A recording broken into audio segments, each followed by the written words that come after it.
everyone, I'm IRL. I'm here with Penny Crayons. I'm Penny Crayon. Thanks for having me on the show. I'm the creator of Captain Squishy and Frens collection on the Algorand blockchain, as well as the creator, but not owner, of the Promise Bears charity collection for Victoria Promise. Before Algorand, you were doing your thing artistically, right? Yes, so I'm actually a professional graphic designer. I specialize in branding and brand management in terms of small to medium startups. Illustration is part of my role, but I do freelance illustration on the side to just keep myself in practice because I just love drawing. Drawing's been part of me, is kind of ingrained in me since an early age, so I don't want to lose that talent. Penny Crayons and Friends, which was the first series, a few multi-mints. Yeah, so I released, when I first started, I released a small little collection of multi-mints of Captain Squishy, which is just a minimal black and white with some colour of a little character, polar bear character of mine that I had developed. So it was more of a case of testing out the water to see what's going on and what's what, and I didn't expect that much interest to go so quickly. So I thought, oh gosh, I'm gonna have to put out some more because they're gonna want more, aren't they? And then obviously everyone was like, when are you gonna release more? So I released some full-bodied pieces, like a Halloween special, where I had loads of Captain Squishies dressed up in little characters, like a skull costume, a skeleton costume, a little what's a jack-o'-lantern, and different characters for that. Again, I think they were released at IRL.algo. Again, multi-mints. A lot of them seem to love it, and people started asking me for more one-of-ones. So I thought again, oh gosh, I'll try again and do another limited edition of one-of-ones and release the hip-hop inspired, and the sports inspired squishies that are out there. And I think that was, again, greatly received and everyone wanted more, so they asked me to do a PFP, and I kind of got myself going, yeah, I can do this, let's go. Initially it's 450 of 6 characters, so 75 of each character. So there's Big Chunky Chicken, Bianca Bunny, Wolfie, we've got Pippa Penguin, Rusty the reindeer, or Rusty the moose, or reindeer. I think people seem to think he's a moose. I call him a reindeer, but he's a moose. And then obviously Captain Squishy. Version 2 is some alpha for you. It's going to be distant cousins or distant friends. So we'll see where that goes. There'll be more characters involved, more fun and funky stuff happening there, with one character that's going to have a special connection to the algo pods, with some gameplay interest intertwined into that, so that's a bit of alpha on there, but that's coming soon. I'm currently working on that. I feel like I saw a tweet of a really cute leopard looking. Oh, I did that leopard. Was a collaboration with Algo Pod as a charity auction for D40. I mean, that was just too. I love leopards. I love leopards. Again, I love animals, polar bears, as you can see, all the different creatures. But that one was quite special because I was doing it for a good, withstanding person in the community, and I wanted to be meaningful and more representing of it. So that was a bit more up my game on the art side. It was so good.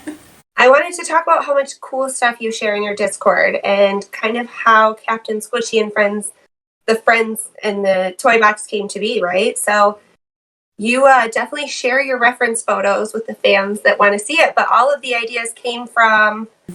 Long story. The original Captain Squishy little bear was won at a carnival.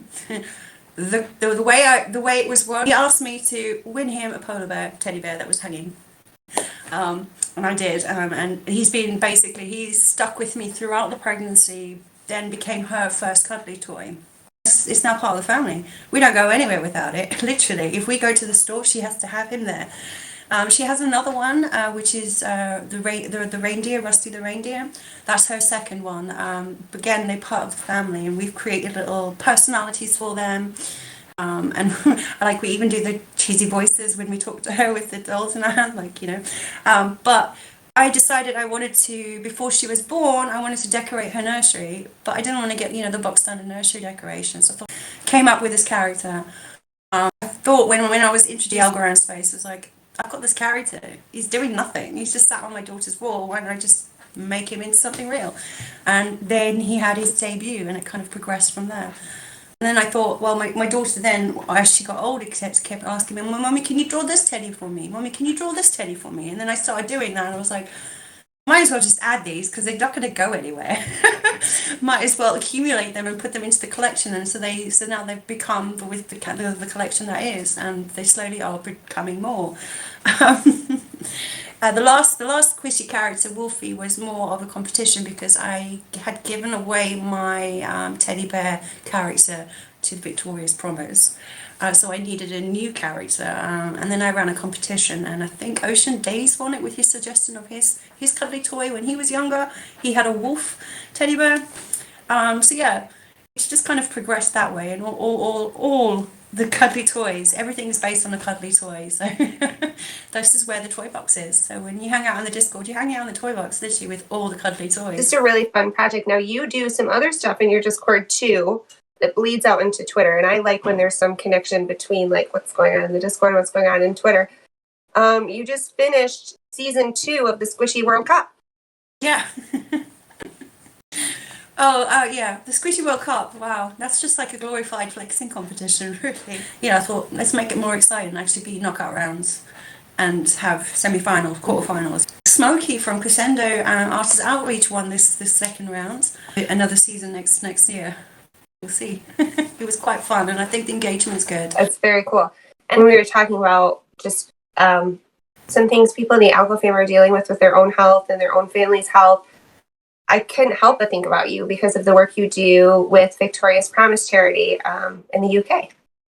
I was going for the eco route, looking for like nature conservation, and then I saw this one, and I was like, hang on.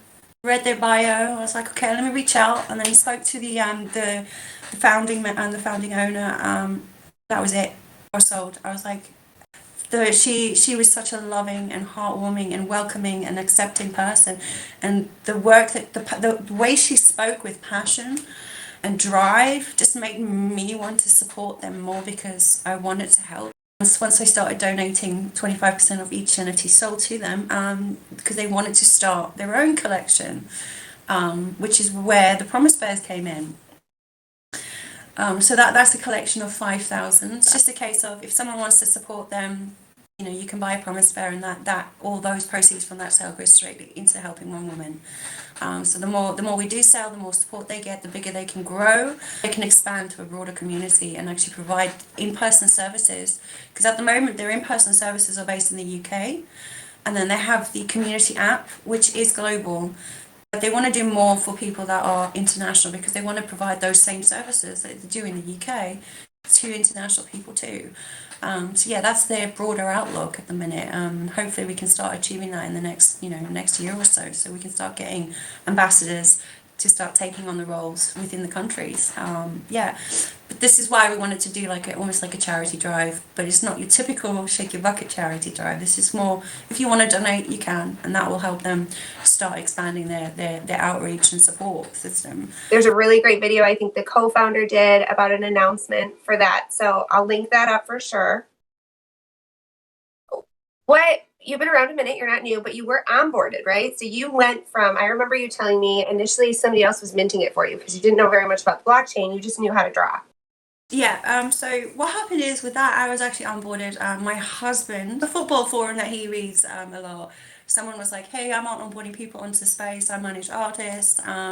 He messaged, he got it all set up, sent some artwork through, and the guy was like, yeah, I love this, let's do it. He minted it for me, he set up all my Twitter, he basically set me up. Everything was done for me. Next minute, he's like, have you got any more? Because he sold out. We were like, oh. And that's when the ball started rolling, and then I started learning how to how to use the space, how to access the wallet. But before I started doing this, everyone was saying you should do NFTs, you should do NFTs, and my mindset was like, I don't understand it. It's completely new to me. I'm just going to avoid it. Now I'm cool. I can help now onboard other people, which is it's paying it forward in a sense on that side. So yeah, it's quite amazing to see how far I've come technology wise. I think I've learned more in the year in this space than I have in an entire lifetime. I bought some of the early mints that I think Slip Digsby was minting, maybe, if I'm remembering correctly. And so I have some of those early mints. And then recently, in the last few months, you were minting photos from a hike. Oh, I'm going to mint these for him. And I was like, whoa, you went from the mentee to the minter. Like, he just approached me and said, hey, I'm doing a hike. I'm doing the peaks. I'd like to support the charity. I was like, cool, let's get you on, let's sort you out. And then he started telling me what he was planning on doing. And then I said, well, why don't you just send me check-in updates during the day? Well, I guess that's the best way to generate some funds for the charity to donate, because you're walking, you're hiking up this hill, you're going through this heavy effort. He even took a wrong turn and then backtracked and still made it within 12 hours of up and down from peak to top to bottom, which is absolutely amazing. So it's definitely something like, if someone's stuck, I'm willing to help, and I'm at that point in my life where I can actually help and I understand what I'm doing. Whereas back then when I started, it was like, how do I do this? Where do I go? What URL did you want? And what's this smart contract? Well, it's fair to say opting in was not as easy last year. You had to buy the add asset button in my algo, put in that number. It's not like let me send you a link and you click this opt-in button. It was a lot different. So, but it's still been really fun to kind of watch that journey.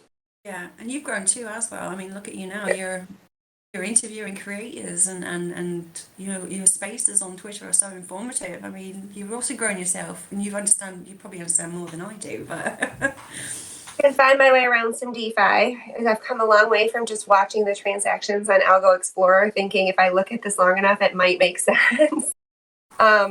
I feel like it's been fun. It really has. I'm excited to see kind of what the next year brings as far as more innovation. But I also love the onboarding. I love talking to people that are you and I a year ago. I'm excited about that. So if you had to go back and you had to give yourself some advice, what might it be for both from a creator standpoint, but also just from somebody that's a novice on the blockchain that thinks it might be interesting? Not to be afraid.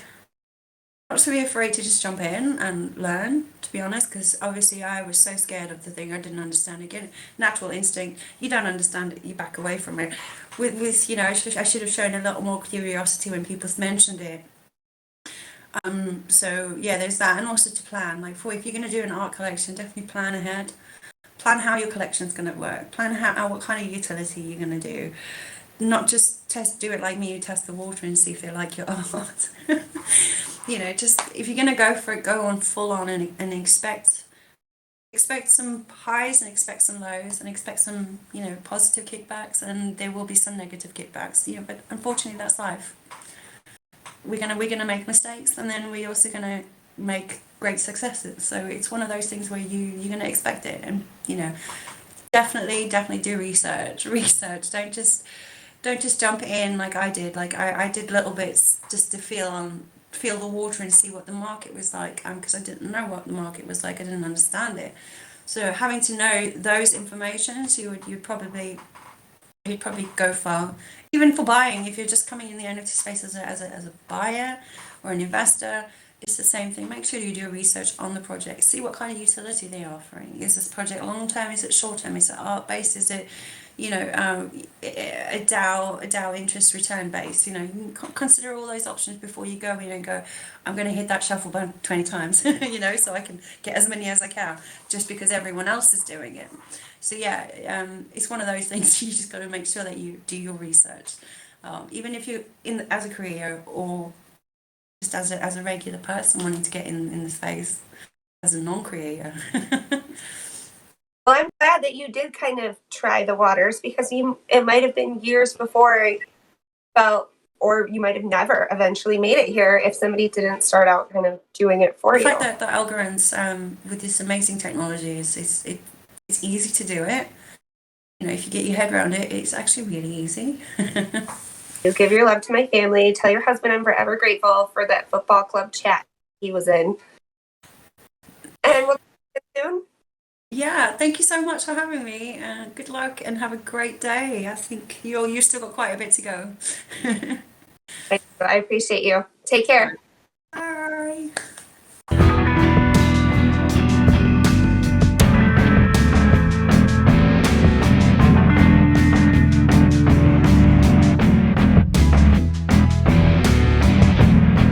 I never have to worry about what Penny's going to say.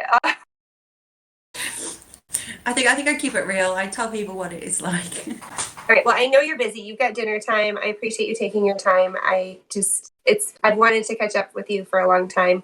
We still need to figure out how to do like an Algo fam face. Yeah, I have been racking my brain for that one on how to do a virtual algo fan meetup off the Twitter space.